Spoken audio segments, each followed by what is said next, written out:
भारत जैसे देश में जहां शिक्षा को भगवान का दर्जा दिया गया है, वहां आज इसे एक मुनाफे का साधन बना दिया गया है।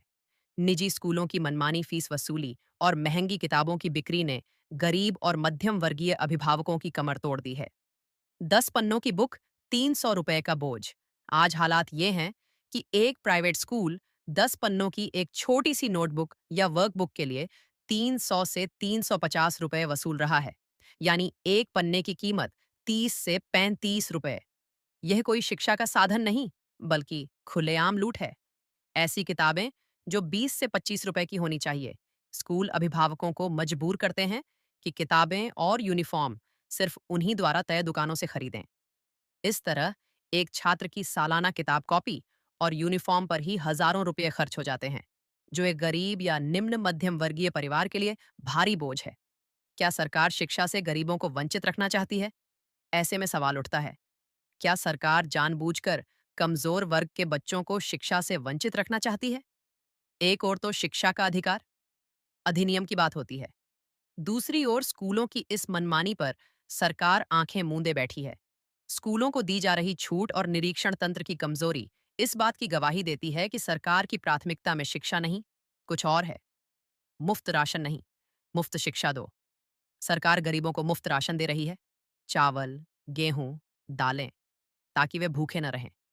यह एक सराहनीय कदम है, लेकिन उससे भी ज्यादा जरूरी है मुफ्त और गुणवत्तापूर्ण शिक्षा। क्योंकि राशन पेट भर सकता है, लेकिन शिक्षा भविष्य संवारती है। यदि कोई बच्चा अच्छी शिक्षा नहीं ले पाएगा, तो वह हमेशा उसी गरीबी के चक्र में फंसा रहेगा। अगर सरकारें मुफ्त शिक्षा दी होती, तो आज मुफ्त राशन देने की जरूरत ही नहीं पड़ती। शिक्षा ही देश का असली विकास है। देश की तरक्की सिर्फ इमारतों और हाईवे बनाने से नहीं होती। असली विकास तब होता है जब हर बच्चा पढ़ लिख कर अपने पैरों पर खड़ा हो, वैज्ञानिक बने, डॉक्टर बने, इंजीनियर बने और समाज को बेहतर बनाए।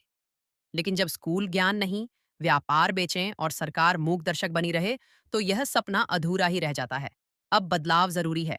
एक, सरकार को प्राइवेट स्कूलों की फीस और किताबों की कीमत पर नियंत्रण लगाना चाहिए।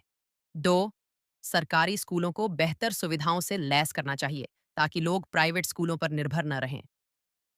तीन, शिक्षा को मौलिक अधिकार की तरह लागू करना, न कि दिखावे की नीति बनाना।